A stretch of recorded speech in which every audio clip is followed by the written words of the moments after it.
जमलेल्या माझ्या बालमित्रांनो, आज 15 ऑगस्ट आपण सर्वजण येथे आपल्या भारताचा स्वातंत्र्य दिन साजरा करण्यासाठी एकत्र जमलो आहोत.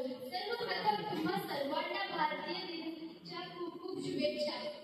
15 ऑगस्ट हा भारताच्या सन्मानाचा व अभिमानाचा दिवस आहे. या दिवशी 15 ऑगस्ट 1947 रोजी आपला भारत देश इंग्रजांच्या अनेक गुलामगिरीतून मुक्त झाला.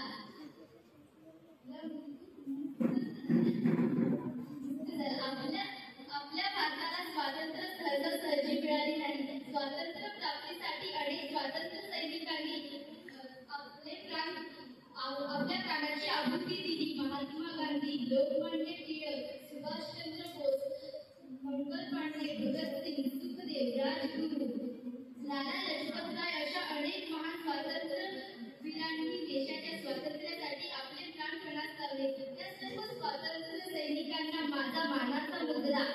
स्वातंत्र्यानंतर आपल्या देशाने कृषी, विज्ञान व तंत्रज्ञान, साहित्य, खेळ इत्यादी सर्व क्षेत्रात चांगली प्रगती केली आहे. एवढे करून मी माझे 2 शब्द संपवते.